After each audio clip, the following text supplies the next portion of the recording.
अस्सलामुअलैकुम वरहमतुल्लाह। हम सऊदी अरब के शहर मरात से नज़दीक ज़ैनी के घर में मौजूद हैं और ये हम दरवाज़ा खोल के इंटर हुए अंदर, तो आप देख रहे हैं रफ़ीक साहब को तो आपने देख लिया होगा, सोफ़े पर बैठे हुए। उसामा की भी वापसी का टाइम है, वो आ चुका है, गारबन फ्रेश हो रहा है और बाहर का मौसम बड़ा शानदार है। आप देख रहे हैं बादल है और हवा है। वैसे मक्का और मदीना में जब हम होते हैं तो वहाँ तो कम ही हमें ऐसा मौसम देखने को मिलता है, लेकिन यहाँ इस इलाके में, ये रियाज़ की साइड का एरिया है और इस इलाके में यहाँ अक्सर ऐसे बादल आए रहते हैं और मौसम ख़ासा अच्छा रहता है। तो अभी भी इतना खूबसूरत मौसम है, तो बैठे बिठाए हमारा प्लान बन गया कि हम कहीं बाहर निकलते हैं। बस सऊदीया में आपको ये आसानी है कि गाड़ी हो घर में तो खाना और पेट्रोल दोनों बाहर। तो जनाब ये हमने फ़ौरन गाड़ी निकाली है उसामा ने, और अब आप देख रहे हैं कि हम लोग जा रहे हैं शकरा मरात से आगे है। मरात जो है वो रैनी लोगों की रेजिडेंस से, उसामा की रेजिडेंस से तकरीबन 15 किलोमीटर है और शकरा जो है वो शायद 25 से 30 किलोमीटर के दरमियान दूर है। हम असल में जब इससे पहले शकरा गए थे, मॉल गए थे शॉपिंग के लिए, तो ये जगह हमने रास्ते में देखी थी। सड़क के किनारे हट कर ज़रा ऊंची सी जगह है और बड़ी ट्रेडिशनल सी एक बिल्डिंग बनी हुई है और उस बिल्डिंग के आसपास पहाड़ काट कर आबशारें बनाई गई हैं, लाइट्स लगाई गई हैं और फव्वारे हैं और खजूर के दरख्त हैं और पैचेस बनाए गए हैं, बड़े बड़े ग्रीन पैचेस। दूर से देखने में बड़ा खूबसूरत लगता था और हम लोग बड़े क्यूरोसिटी में थे कि ये क्या चीज़ है। तो हमने इरादा किया कि चलें आज उसी जगह को एक्सप्लोर करते हैं। ये आप देख रहे हैं कि अभी हम उस बिल्डिंग तक पहुँचे नहीं हैं, लेकिन ये जो आप देख रहे हैं ये इनका वेलकम करने का तरीका है। इन्होंने मुख्तलिफ़ कमेंट्स जो हैं वेलकम के, ये इस तरह चट्टान पर लिखे हुए हैं, पत्थरों पर लिखे हुए हैं। एक चीज़ जो मैंने सऊदीया में रिहाइश के दरमियान बहुत ज़्यादा शिद्दत से नोट की वो ये है कि अरब कितने भी अमीर हो जाएं, वो अपने कल्चर को ना छोड़ते हैं और ना ही अपने कल्चर पर शर्माते हैं।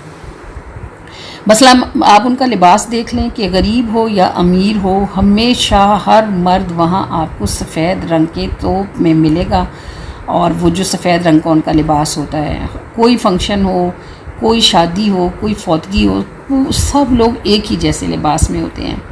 और दूसरी बात यह है कि इमारात में इनका जो टेक्सचर है इमारात का, वो भी किला नुमा है, जैसे कि सऊदी कौम से अरब कौम का रिवाज रहा है। अभी आप यहाँ भी देखेंगे कि इमारत बहुत ही खूबसूरत बनाई गई है। इसके आसपास का जो डेकोरेशन है वो भी कबायली तर्ज का है, यानी ये देखें पहाड़ हैं, अगर ये आधे कटे थे तो सारे काटे जा सकते थे, लेकिन इन्होंने इसे मुकम्मल काटा नहीं है, बल्कि इन पहाड़ों को ही तराश खराश कर इन्हीं में डेकोरेशन का सामान जो है वो पैदा कर दिया है। ये जो बिल्डिंग आप देख रहे हैं, अभी इसकी करीब से वीडियो भी आप देखेंगे। हमारी गाड़ी अभी यहाँ पार्क हुई है और हम सारे ही सबके हाथों में मोबाइल हैं और सभी मुख्तलिफ़ एंगल से इस जगह को कैप्चर कर रहे हैं। मैं और रफ़ीक साहब गाड़ी के पास थे तो हमने सोचा चले थोड़ी देर अपनी भी जो वीडियो बनाएं कि ये हमारे लिए भी ज़िंदगी की यादगार लम्हे हैं। रफ़ीक साहब की सेहत काफ़ी अच्छी हो गई थी सऊदी अरब में और उसकी वजह ये थी कि यहाँ इनको घर से बाहर निकलने का मौका ही नहीं मिलता था। बच्चों की तरह भाग कर नमाज के लिए जाते थे कि बस वो एक वक्त होता था घर से बाहर निकलने का। तो 18 दिन जो घर में रहे, सोए, खाया, आराम किया, तो माशाल्लाह सेहत अच्छी हो गई थी मेरी प्यारी ज़ैनी। और जनाब ये देखें, हम सारे जब मुख्तलिफ़ एंगल्स से यहाँ खड़े होकर हमने कहा चलें पिक्स बनाएं कि ये यादगार रहेंगी और दूसरे मुल्कों का कल्चर देखना भी बंदे को बहुत सारी नॉलेज देता है। ये जो आसपास फूल लगाए गए हैं, ये मैंने स्पेशली इस वीडियो को इसलिए बनवाया कि हवा बड़ी तेज़ चल रही थी। असल में कैमरे की आँख वो कैप्चर नहीं करती जो आपकी आँख देख रही होती है। ये फूल हवा में इतनी खूबसूरती से हिल रहे थे जैसे लगता था सिपाही हैं और एक साथ परेड करते हैं। इनकी जो साइमल्टेनियस मूवमेंट थी वो मुझे इतनी पसंद आई कि मैंने सोचा स्पेशली इसकी वीडियो बनानी चाहिए। और इस वीडियो को उसामा ने, हमें गाड़ी में हम बैठ चुके थे, उसने उतर कर इस वीडियो को बनाया। इतना ये खूबसूरत लग रहा था। देखिए ओवरऑल ये जो इमारत है इसकी जो आप ऊपर दीवारों के ऊपर एजेस देख रहे हैं, ये इन्होंने प्रॉपर कबायली अंदाज में, जैसे किले के ऊपर बनाया जाता है, ये उस तरह का अंदाज़ जो है इन्होंने अपनाया हुआ है इसको बनाने में। हम सब अपने अलग अलग गैसेस लगा रहे थे। ज़ैनी के ख़्याल में ये कोई हिस्टोरिकल बिल्डिंग है, उसामा के ख़्याल में कोई ऑफिस है और मैं और रफ़ीक साहब तो कोई ख्याल कर ही नहीं सकते, क्योंकि हमें बिल्कुल अंदाज़ा नहीं है कि ये बिल्डिंग क्या है और क्यों बनाई गई है। अलबत्ता इसके आसपास ये जो सीढ़ियाँ आपको नज़र आ रही हैं ये आबशार है। बहुत बुलंदी से पानी इन स्टेप्स पर गिरता हुआ इस हौज़ में आएगा, जिसमें आप इस वक्त ये फव्वारे चलते हुए देख रहे हैं। असल में हवा चल रही है और इन फव्वारों का पानी फुआर की तरह हमारे ऊपर पड़ रहा है और बड़ी खूबसूरत मंज़र जो है वो पेश कर रहा है। ये आप देखें, हालांकि ये आर्टिफिशली बनाया गया है सब कुछ, लेकिन उसके बावजूद इसको बिल्कुल लोकल टच दिया गया है, जैसा कि मखसूस अरेबिक स्टाइल है। हम अपने कल्चर को देखते हैं कि जब इटली से पिज़्ज़ा उठा तो उसने हमारी कल्चर की कितनी चीज़ों को निगल लिया और पिज़्ज़ा, नूडल्स और इस तरह की चीज़ों ने हमारे दस्तरखान पर अपनी जगह बना ली। फिर जब लिबास का मामला आया और अफ़गान पाकिस्तान आए तो पाकिस्तानियों ने शलवारें छोड़कर पजामे पहनने शुरू कर दिए। और same like that her culture से कुछ ना कुछ जो है वो हमारा कल्चर एब्जॉर्ब कर लेता है। मैं इनको देखती हूँ कि इनका कल्चर स्टिफ है और ये जहाँ भी पहुँच जाएं अपनी बेसिक्स रूट्स से बाहर नहीं निकलते। आपको यहाँ दरख्त देख लें, सिर्फ पाम नज़र आता है आपको या फिर खजूर नज़र आती है। पानी से इनको मोहब्बत है और ये हर जगह जो बनाते हैं उसमें पानी, फव्वारे और आबशारों का इंतज़ाम ज़रूर करते हैं। इस वक्त आप इमेजिन कर सकते हैं कि खुली जगह है, ठंडी हवा चल रही है, आबशारों फव्वारों का पानी छींटों की सूरत में फैल रहा है और दूर तक रोशनियां हैं और ये बहुत ही खूबसूरत मंज़र है। हम इस बिल्डिंग तक सीढ़ियां चढ़ के ऊपर पहुंच चुके हैं। यहाँ काम लगा हुआ है और वर्कर्स हैं और ये सारे के सारे इंडियन, बांग्लादेशी और पाकिस्तानी हैं और स्टेप्स इन्होंने बनाए हुए हैं। इसके साथ साथ व्हील चेयर्स का रास्ता जो है वो भी साथ साथ मैनेज किया हुआ है और हमारा जी चाहता है कि हम बिल्कुल इस तरह पे बनाएं कि ये खूबसूरत इमारत हमारे बैक में आ गई है, लेकिन इसके सामने अगर तस्वीर ली जाएगी तो फेस रोशन नहीं होगा क्योंकि लाइट पीछे की तरफ है। हम कोशिश कर रहे हैं कि हम इसको मैनेज कर सकें कि इस इमारत को ले लें। असल में हमें मालूम नहीं है कि ये इमारत किस पर्पज़ के लिए है। उसामा के मुताबिक ये कोई ऑफ़िस है और इसमें गालिबन अभी ऑफिसर्स होंगे जिनकी गाड़ियां बाहर खड़ी हैं, लेकिन हमें वर्कर्स से पता चला कि ये ऑफिसर्स नहीं हैं, ना ही ये ऑफ़िस है, बल्कि ये एक बहुत बड़ा सिनेमा है। जी हाँ, सऊदीया में सिनेमा है और वर्कर्स के बकौल अभी जो ईद गुज़री है रमज़ान, जिस रमज़ान में हम एतकाफ़ में थे, उस ईद पर यहाँ बाकायदा इसका आगाज़ हुआ है। शायद 300 रियाल वो बता रहे हैं कि इसका टिकट था और बकौल वर्कर्स के यहाँ तिल धरने की जगह नहीं थी।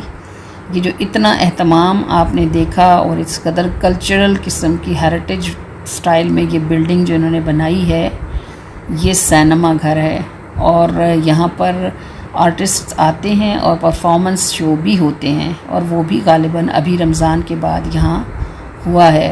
अल्लाह ताला आसानियाँ फरमाए उम्मत मुस्लिमा के लिए। पता नहीं हम कहाँ जा रहे हैं और मेरे नबी की पेशन गोइयाँ तो पूरी होकर ही रहेंगी और ये उन पेशन गोइयों में से एक पेशन गोई है जिससे हम अपनी आँखों से यहाँ देख रहे हैं। जी, बाहर से रोशन इस इमारत में, अंदर जो भी कुछ होता है वो आपने जान ही लिया है, लिहाजा मुझे यकीन है कि मेरी तरह आप भी अब इसकी खूबसूरती से कतन मरूब नहीं होंगे, क्योंकि बाहर की चमक दमक अंदर की स्याही को छुपाने के काबिल नहीं होती। चलें हम भी यहाँ से निकलते हैं और आप भी हमारे साथ निकलिए। ये जगह चूँकि ऊंचाई पर है इसलिए यहाँ से नीचे सिटी का व्यू और सिटी में ये जितनी सड़कें हैं और सड़कों पर जो कलरफुल लाइट्स हैं, ये सारी की सारी मंजर बड़ा ही खूबसूरत पेश करती हैं। हमने चूँकि यहाँ कहीं खाना खाने का प्लान बनाया हुआ है और खाना हम साथ लेकर आए हुए हैं, अरब का मशहूर खाना मंदी। आज हमने सोचा कि हम इसको ट्राई करें, तो बस देख रहे हैं कोई जगह खूबसूरत सी, आसान सी, साफ़ सी मिले तो बैठकर खाना शुरू करें। हमें भी सऊदीया आते तकरीबन 14 साल गुजर चुके हैं। हर साल हम उम्रे के लिए ग्रुप लेकर आते हैं, लेकिन हमारा मक्का और मदीना में ही आना जाना रहता है या हम ताइफ तक चले जाते हैं। ये पहली बार है कि हम उन इलाकों से बाहर निकले हैं और रियाज तक आए हैं। तो हमारी ज़िंदगी के बड़े खुशगवार दिन हैं ये अल्हम्दुलिल्लाह, और अल्लाह ताला हर किसी को नसीब करे। मैं आपके लिए कैप्चर करने की कोशिश ये कर रही हूँ कि ये पाम का दरख्त है और इसके पत्ते गालिबन फव्वारों के पानी को बुला रहे हैं और पानी को हवा पीछे की तरफ धकेल रही है। ये एक बहुत ही खूबसूरत मसहूर कर देने वाला सीन है। यहाँ इन्होंने कसरत के साथ जो चाइना के ग्रीन कारपेट हैं वो डाले हुए हैं सब्ज़े के लिए, लेकिन इस वक्त आप जो ये ग्रीनरी देख रहे हैं ये ओरिजिनल है। ये वो छोटा वाला बारीक घास है जो बहुत सॉफ्ट होता है। ये जनाब जगह मिल गई है हमें बैठकर यहाँ खाने के लिए, और अभी हम खाने का जो तरीका अपनाएंगे वो भी हमारे लिए बहुत, आपके लिए और हमारे लिए नया होगा। हमने यहाँ एक सुफ्रा बिछाना है जी। यहाँ खाना खाने का तरीका यही है कि एक सुफ्रा बिछाया जाता है। एक सुफ्रा यानी प्लास्टिक की एक शीट, हल्का नायलॉन एक बिछाया जाता है। अभी आप देखेंगे कि हम उसको खोल कर बिछा रहे हैं, और बस ये देखें ये नायलॉन बिछ रहा है। हवा की वजह से ये थोड़ा हमें तंग करेगा, लेकिन बिछ गया है। और ये जो आप देख रहे हैं ये मंदी है जनाब। ये एक मखसूस स्टाइल में बने हुए चावल हैं, और इन चावलों के साथ ये चिकन है, दजाज बोलते हैं इसको ये यहाँ। और ये एक तरह का फ्राइड रोस्टेड चिकन है जो इन चावलों के साथ मिलता है। यानी एक डील होती है जिसमें चावल होते हैं और उसके साथ ये सिके हुए, तले हुए नहीं हैं, ये सिके हुए चिकन पीस हैं। और इसके साथ अभी आपको दिखाती हूँ मैं आगे, गालिबन आप देखेंगे इसके साथ इन्होंने एक मखसूस किस्म की टमाटर की चटनी जी ये रखी होती है। ये देखें ये छोटी छोटी डिब्बियों में। और सलाद के नाम पर यहाँ हमें रिंग्स में कटा हुआ प्याज मिलता है, और इसके साथ पता नहीं ये सब्ज़ पत्ते किस चीज़ के होते हैं। मगर आप देख रहे हैं यहाँ कि इस ओपन एयर में बग़ैर प्लेटों और बग़ैर चमचों के जो खाना हम फ़र्श पे डाल के खा रहे हैं, ज़मीन पर डालकर, यह हमारे लिए बड़ा ही नया तजर्बा है और बड़ा ही लजीज़ है। अब इसमें ना तो बर्तन का बखेड़ा है, ना धोने का, ना बिछाने का, बस हम खाना खाएंगे और उसके बाद इस सुफ्रे को लपेट कर किसी डस्टबिन में डाल देंगे। अल्लाह अल्लाह खैर सल्लाह। पाकिस्तान में भी वैसे अगर ये रिवाज निकल जाए तो ख़वातीन बर्तन धोने के झंझट से आज़ाद ही हो जाएंगी। ये देखें कितना अच्छा है ये कि आप सारे हम मिलकर एक ही सुफ्रे पर बैठे हैं, एक ही दस्तरख़्वान से खा रहे हैं, और खाने के बाद इसी दस्तरख़्वान को लपेट कर इसे उठाकर कचरे के डब्बे में डाल दिया जाएगा।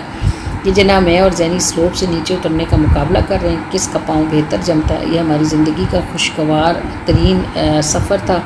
खुशगवार तरीन रातों में से एक रात थी। इसके बाद हम जब यहाँ से निकले तो फिर हम शॉपिंग करने के लिए गए, मॉल गए थे। उसकी वीडियो इंशाल्लाह नेक्स्ट एपिसोड में अपलोड करूँगी इंशाल्लाह ताला।